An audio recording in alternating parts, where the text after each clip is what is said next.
Just to check, is the correct answer when Ka asks you, am I pretty? Is the correct answer yes? Is the correct answer yes?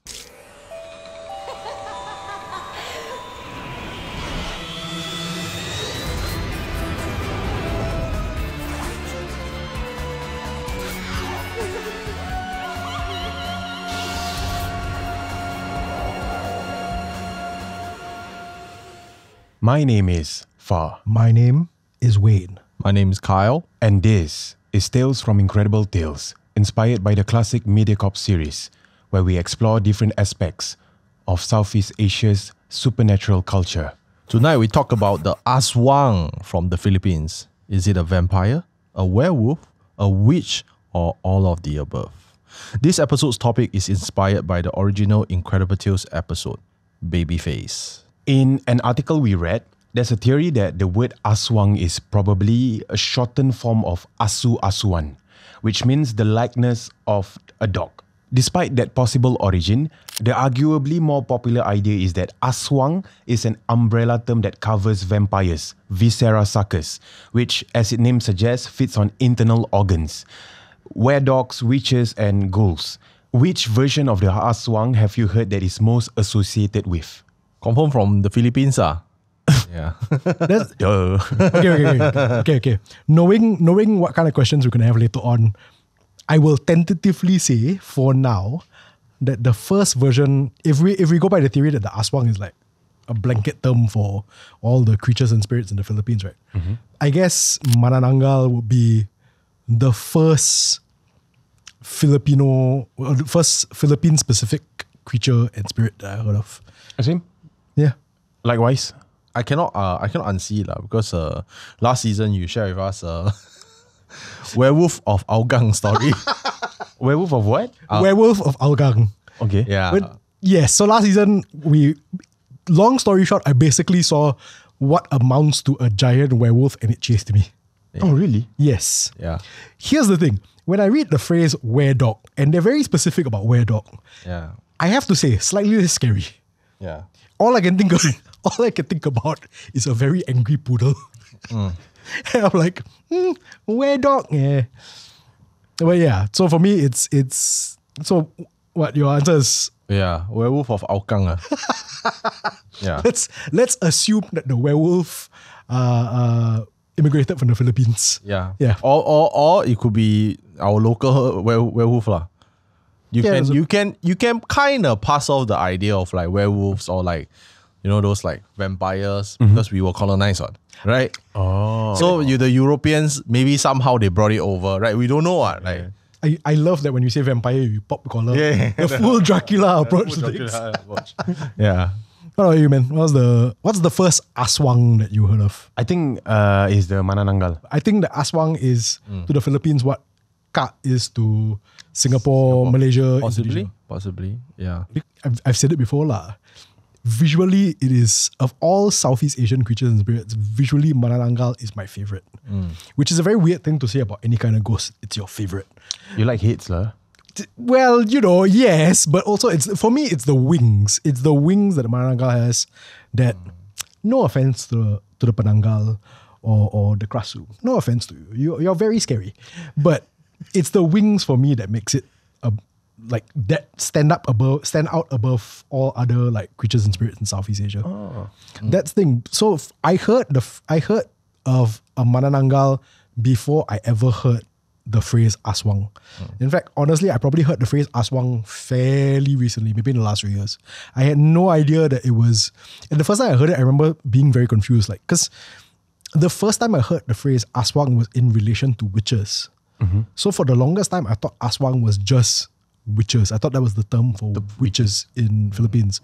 Then only later on that I find out that no, it's like it's basically the Filipino word for hantu lah. Basically, not the exact translation. Yeah. I mean, for me, if I want to be greedy, there's one more, which I feel like is quite similar but a bit different. Like across the ocean, like if you ask Americans what kind of spirit that they are terrified the most, or entity they are terrified the most, a lot of them will say skinwalkers. Oh, so yeah, the Native Americans, the skinwalkers are basically similar to Aswang. Like they were shamans, that possess supernatural powers that allow them to shapeshift into large animals. So most of the time, wolves or dogs or coyotes. And then, they hunt fellow humans. And some of them are already deceased. They are no longer from the earth. So, and one thing that is quite unique is that they can take the appearance of your loved ones. Wow. So usually they lure into the woods and then they attack you from there. Yeah. Oh. And it's straight up for attack. It's not like they just want to trick you. But this is like straight up. Yeah, they tell you, they'll tell you like, oh, I'm your loved one, and most of the time is the loved ones that has already been dead lah. So yeah, so that is the thing that I think about. It's like, okay, maybe it's like there's some similarity to that. Arguably, the best known Aswang is Maria Labo. According to an article that we read, the urban legend of Maria Labo began in the 90s.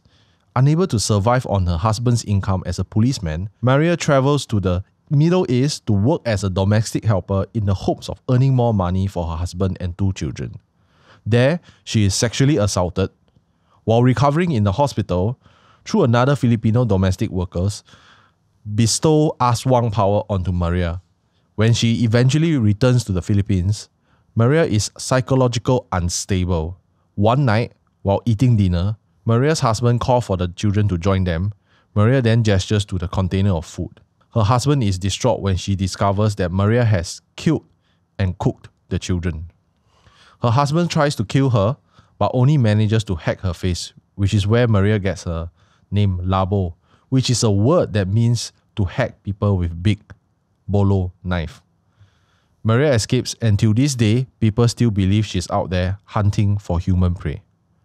So, why do you think this Aswang, more than almost any of them out there, has endured all this time? Technically, I heard of a variation of the Maria Labo story first. Before I ever heard of Manananggal, I heard of this first. But it wasn't Maria Labo. There was a version I heard, and I was looking into this. There's so many different versions of this, which also ties into this question. So the version I heard was that somebody was killing people, chopping people up, making them into curry, and then selling the curry to customers. So that's the version I heard. It wasn't specifically this person's children. This person was just, a serial killer who was feeding other people humans in the form of curry. It doesn't help because I just ate curry just now. So now I feel like puking. Oh my days. Was it a particularly meaty curry? It was. Did it at least taste good? Small consolation. Right? I like how we're talking about lunch now. we just had lunch, guys. No. It's all connected. Yeah, so that's, if we want to get technical, right, that's the first version of the Maria Labo story that I heard. And I've heard I was reading up on this because once you start on Maria Labo and all this, right, you kind of go down a rabbit hole. So there's literally a whole subgenre of urban legends of people putting their children in the oven and cooking them. Oh my god! Whether accidental or not. How can it be? Yeah, how does one? Like, hey, you go inside the oven. Hey, I turn on the timer. Yeah, I don't that's why it's urban legend because some of the details get left out.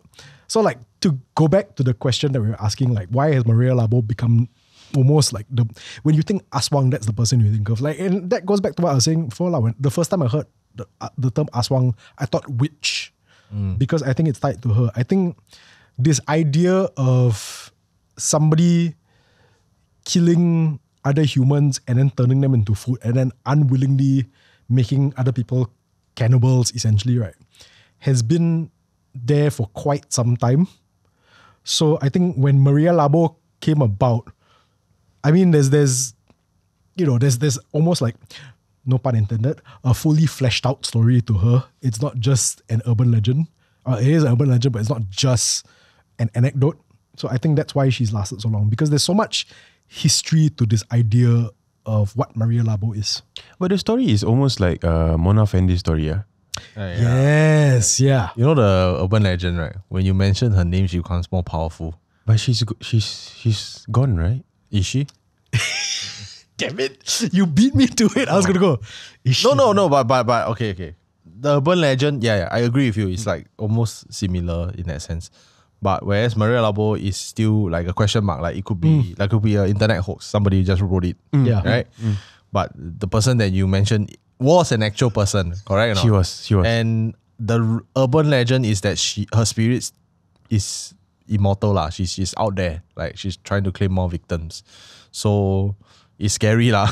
But the thing is, have you heard that like in prison, right? She was actually like really, really nice. Like she recites the Quran, she prays and whatnot. Oh my God. So it's like, It's fake. Is it fake? I have no idea. Like allegedly, I have no idea. There was a phrase I heard, and I don't know where this phrase comes from, but the phrase I always heard in relation to the religion that I was brought up with was even the devil can quote scripture. Okay. Fair. True. It's fair. I heard stories of like, whenever like, let's say a Islam practitioner, is reciting some prayers and then the jinn actually corrects him. Yeah. So, sometimes the pronunciation might be wrong, right? Oh, this is like this actually. So yeah, it's really scary. That is full on arrogance right there on the jinn's part. I was like, no, I will correct you. You pronounced it wrong. I mean, it's quite natural for evil to test goodness. What I mean, in my religion, right? Okay, I give you a bit of like history. In my religion, these jinns come from Iblis. So basically, Iblis was once like an angel. Yeah. Just because he's very egoistic, he don't want to bow to like, Adam, Eve and stuff like that. Then he turned into, he swore that he's gonna misguide all the human beings. So that's the reason why they actually are.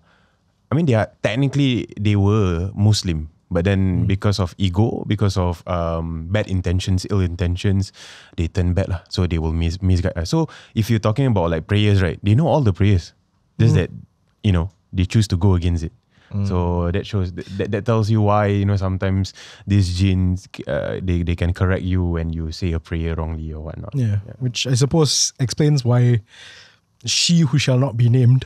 I saw you the moment you were like, you shouldn't mention her name. Then suddenly I mentioned for you, Mona Fendi. Oh, he said, I don't know. I just like, if he's very confident. I like. He's very confident. No, I'm not confident. I'm not confident. He's a man of strong faith. Yeah. So I suppose this explains also why that lady could, seem like such a model prisoner while she was in jail. Because, I mean, until it gets to the point where she does her thing, she'll just come across as like anybody else lah. And I think that's the frightening thing as well lah. Yeah. There's another similarity in Japan. Oh. So Maria Labo, because she got like a scar on her face, right? Yep. There's the slitted mouth woman. Yes. Oh, what is that? The slitted mouth woman. What is it? She wears a mask. So it's also an urban legend lah. So like if you see her, she'll ask you, "Do I look pretty?" And she'll remove her mask. Then you can see like the scars. Right? It's like hideous lah. Like it's freshly cut. Then if you say no, then she will stab you. Then if you say yes, she'll say that you're lying because I look hideous. Then she'll also stab you. Then Yeah. might as well you run. No, so the trick to getting away from her, it says that I don't know, look at the mirror or something. Then she'll be confused for a second, then you run. There's another story about Kak P also, right? I like how we suddenly call her Kak P. Okay, for Kak P also, like they I'm being usually careful. So that's why I call her Kapi. people usually say like they will look in the mirror and then they will comb their hair and then they will ask people like, cantik tak saya, and then they will ask in like a very creepy voice. Yeah. Do I look like pretty lah? Yeah. Cantik tak, and then if you were to answer, I don't know, you will suddenly like suddenly will laugh. And So just to check, is the correct answer when Kat asks you, am I pretty? Is the correct answer yes? is the correct answer yes? I swear if she answers now, I have no idea. I'm just gonna collect all these answers. Like, because if the slip mouth woman is asking you, am I pretty? Okay, now I know what the answer is. The answer is, I don't know, why do you look in the mirror? But I think it's a similar answer. You say yes or no, she will still laugh. Yeah. Everything is funny too. So you just say, I don't know. You good reason. You take out your glasses. I cannot see. I don't know. I don't know. My glasses gone already. I throw away the glasses. I don't know. My glasses gone already. Then run. It's gonna be hilarious, right? If I start doing this for like everybody, hey, do I look good? Or like a random guy going, how do I? Does my hair look nice? I just take my glasses and throw. I don't know. I can't see. Just run. Yep, exactly. Yeah, but as the oldest person at this table, very clearly, because I do remember hearing the Maria Labo story when I was younger. Oh, okay. Because like they say lah, it's I think it was from like the early 90s that the story started circulating. Some people see Maria Labo's story as an allegory for the dire situations of many overseas Filipino workers, women in particular. These situations take a heavy psychological and physical toll, and it's easy to understand why parallels can be drawn to Maria's tragic transformation. Others have noted that many Filipinos' jovial and boisterous disposition can be attributed to aswangs too, particularly ghouls. For instance, there's the tradition of fires that are kept burning beside the coffin at funerals, while the deceased loved ones would keep up the ruckus the whole time to scare off the ghouls. Aswangs and creatures and spirits in general seem to always tie back to social practices. Why do you think that is? And it's not specifically to aswangs. It's, I think, creatures and spirits in general. Whereas this idea of all of this is basically a cautionary tale. Like when you think about what don't hang your clothes at night, if not the panangal will drip blood on it. Like that's telling you like, oh, if you hang your clothes at night, maybe they'll think like, you know, back during the kampung days, or somebody come and steal your clothes. Or when they talk about how you know, you shouldn't go out at night, if not kapi, you shouldn't hang around like banana trees, if not kapi will come after you and everything like that. So that's probably like, you know, don't when at night just come back home lah, because it's dangerous out there. I mean, we've said before lah, like, you know, people are much scarier than the ghosts themselves. So I think the ghosts are used as a way to like warn children to behave better. At least that's how it starts lah. Even stuff like this, like the whole making noise at a funeral to scare off the ghouls.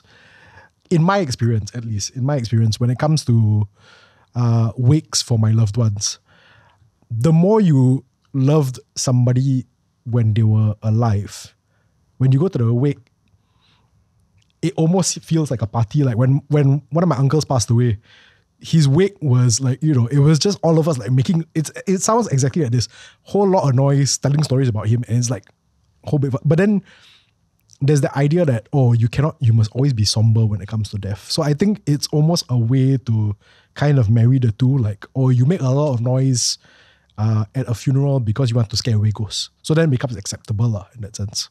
Yeah, for the Chinese is definitely yes. There needs to be a fire.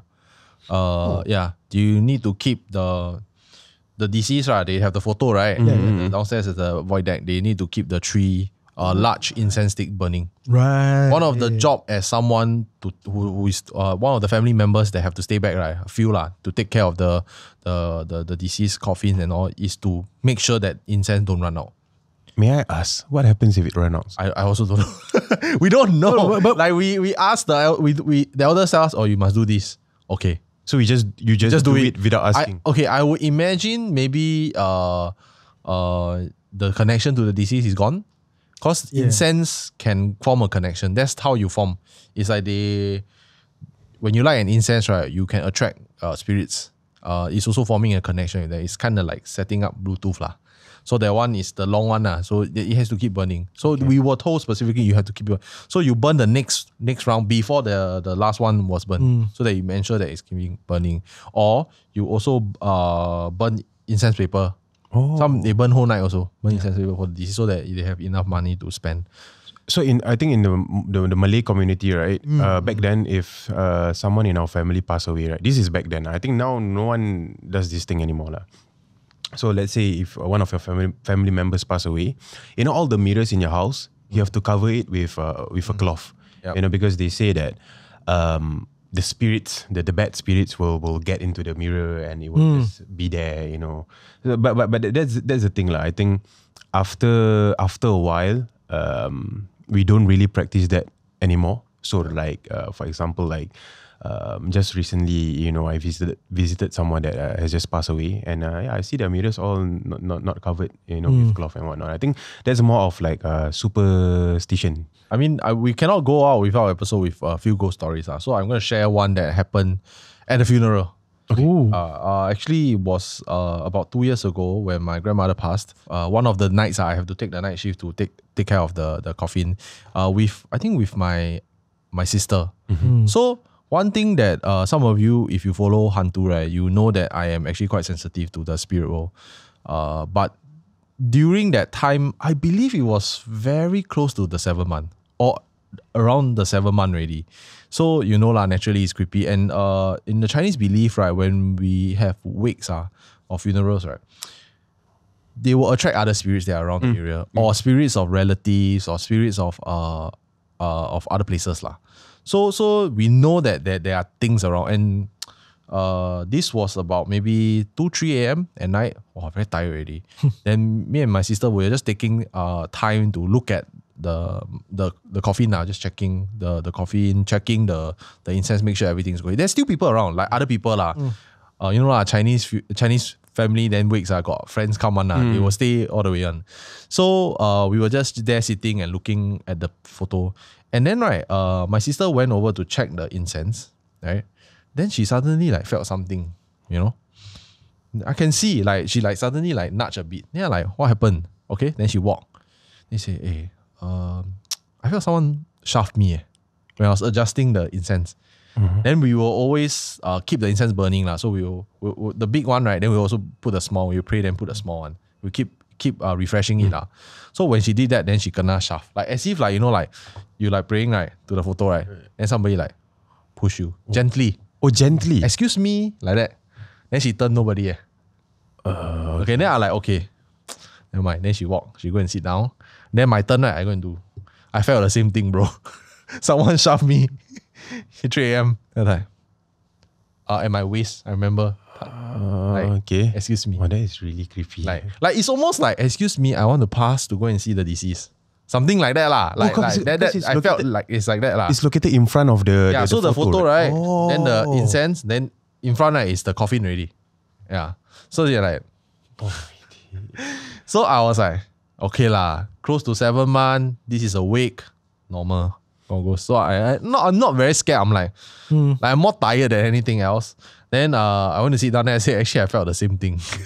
She said she saw a lot of black shadows darting around the wake. Maybe her friends lah, I don't know. Because when my grandmother passed, she was like 93. So she had a lot of friends who passed before her. So I guess maybe the friends come and find her. Or maybe it was 7 months, I don't know. Say her last goodbye or something. Yeah, so that was quite creepy. Yeah. Okay, I mean, talking about wake, I have this one story as well. Yeah. This was sent by a listener. So there's this one night, this sender said when he was younger, when you got your license, your bike license especially, you would always round around with your friends, right? Yeah. Until like early morning. Yeah. So I think at that day he went back at like 2 a.m. or something. And then the multi-story car park, obviously all the level 1, level 2, all no lots for the person. So he go up, I think level 3 or level 4, then he finally found a spot. Then he parked his bike. So when he was reversing his bike, he said that he heard or he felt, like someone is watching him.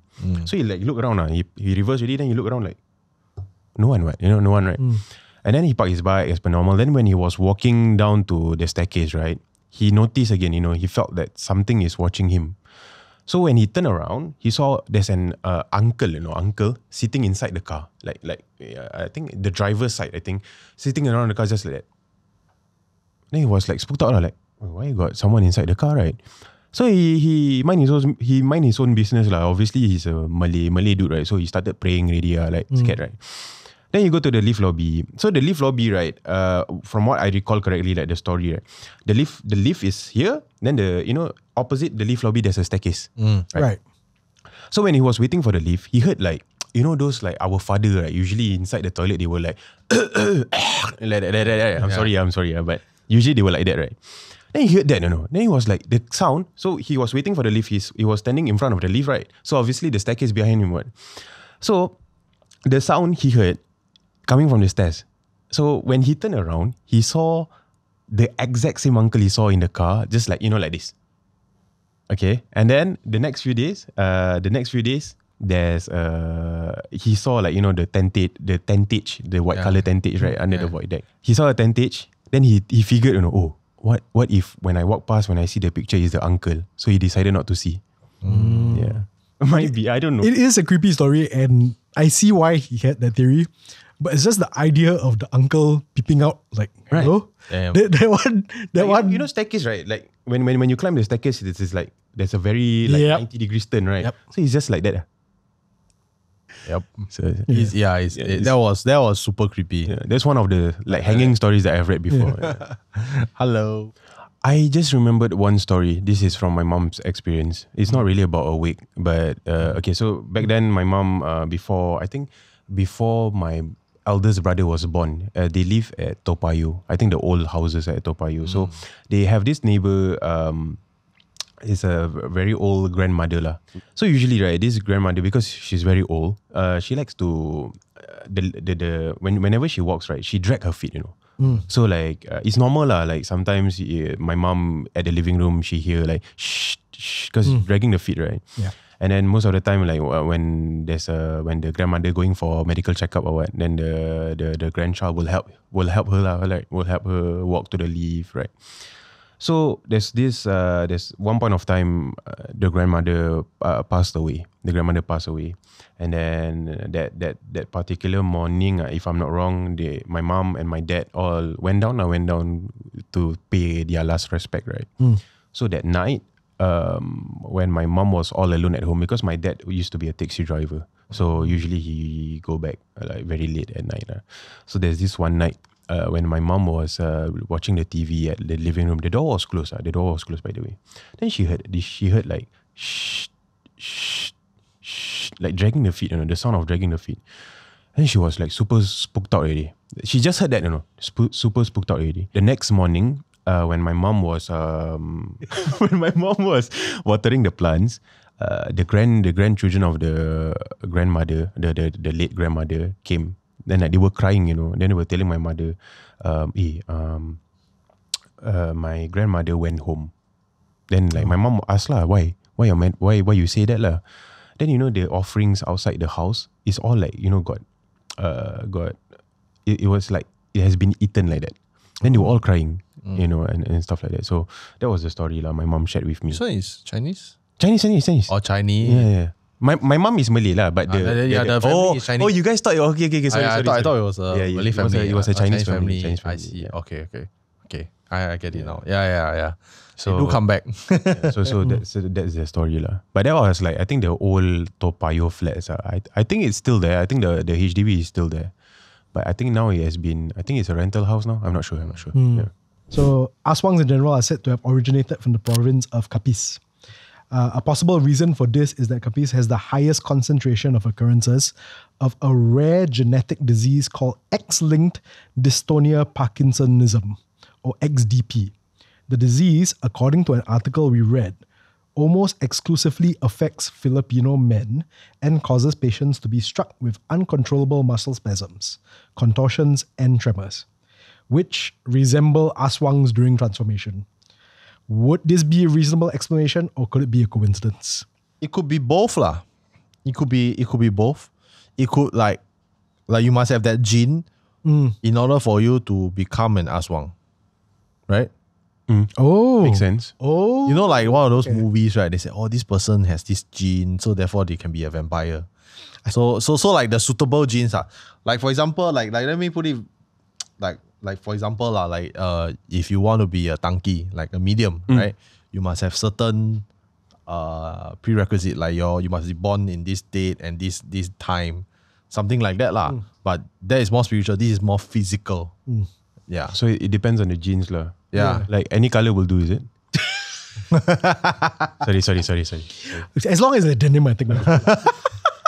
I agreed with you to a certain point, and then I had my own theory in another point, and then I went even further and made a terrible joke in my head after that. So I agree with you. I think it could be a case of both. But my theory is that some of them are, yes, the XDP patients, or they suffer from this disease.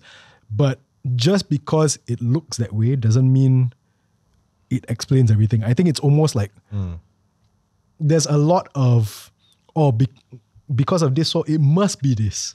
But it doesn't necessarily mean that this explains Aswang transformation. It could be that it just looks that way lah. Yeah. Sheer coincidence. My thought was when you said, maybe they possess a certain gene, and then I thought you were going to go into one direction, but then you went like, like Tankies need to be. Of course, my brain, I just thought to myself, is he going to make a joke about X-Men? Is he going to call the Aswang X-Men? X-Gene. So that's where my brain went. So clearly, between the two of us, one of us is far more entrenched in this, and the other one is trying to find the line where he can make jokes and not offend any supernatural creatures out there. Too late. Okay, then what about turning into a dog?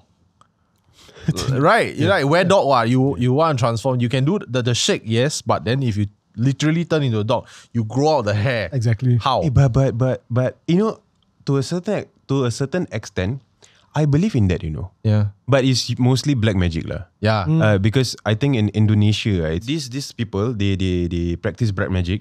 So what they will turn every night, they will turn into wild boar. Oh. They just went on a rampage on the villages. Sorry, I think it's Babi Empel or something like that. You can try Google. Yeah. Right. Correct. Right. Yeah. Well, they turn into wild boar. Yeah, they turn into wild boar, and I forget what's the purpose of them turning into a wild boar, but obviously to scare off like the villagers. This is back then. So it's like a curse of some kind lah. It's not really a curse. They practice that. Oh, they practice that. Okay. Yeah. Because there was even a legend. I mean, the whole where blank, so where wolf, where whatever. There was where tigers in Singapore at one point. That was the urban legend that was going around. Where tigers? Where turn tigers? into tiger. Men turn into tigers. Especially white tiger, right? Yes. I can't remember the specific tiger, but yeah. I mean, if you talk about that, you know, there's the in Malaysia, I think in Perak, there's this not really disease, but there's this thing called kembar ular. Either kembar ular, kembar buaya, or kembar harimau, I think. So usually, right, this urban, I don't know whether it's urban legend or whether it's true lah, but they say that when you are born, you actually have a twin, and your twin is either a buaya, a crocodile, a snake, ular, or a harimau, which is a tiger. This story is very short one. So basically, when this lady was born, they said that it's actually twins. But then she was born alone, right? So one day when she was young, she was playing at the village. And then suddenly there's this snake appear, you know. But then the snake is not there to eat her or anything, you know. The snake was playing with her.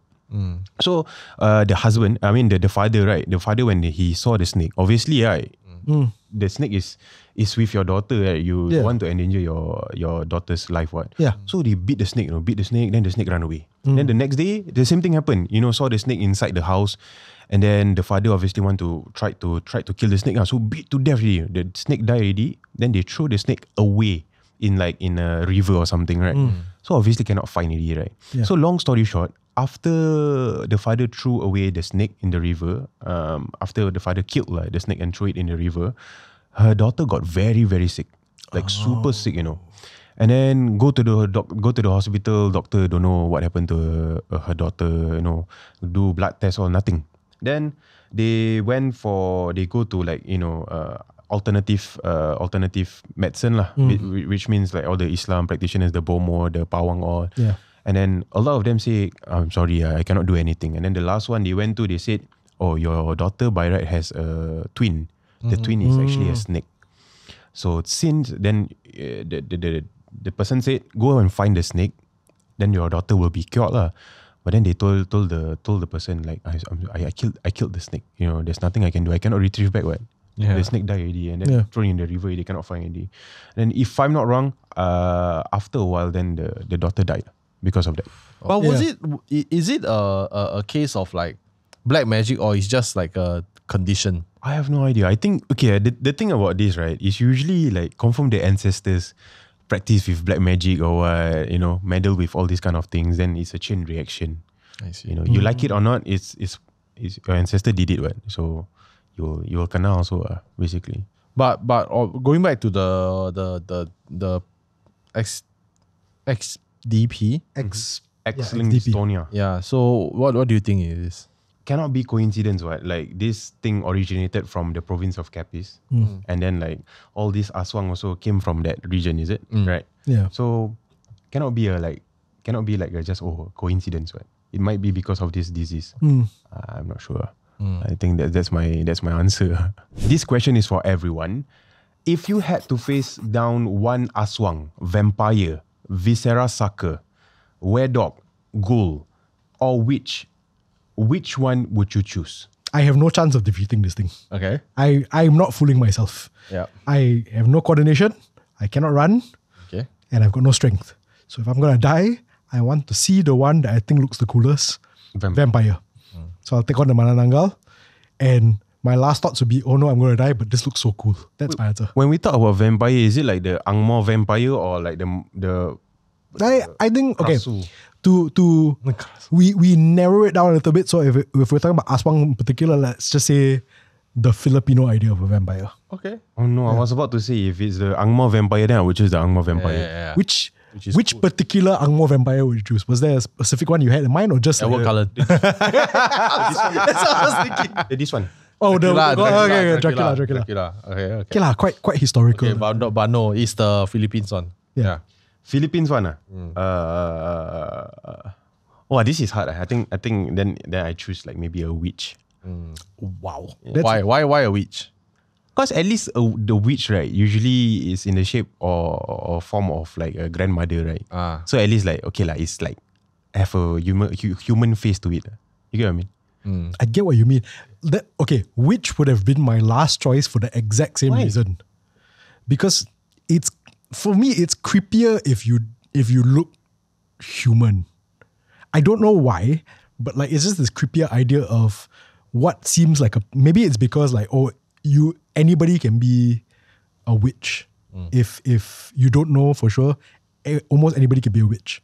So it's that not knowing that this person is a witch and then suddenly they spring it on you and a surprise. But then if it's were-dog, I cannot run, bro. Oh, I know. I know. I have no chance. Yeah.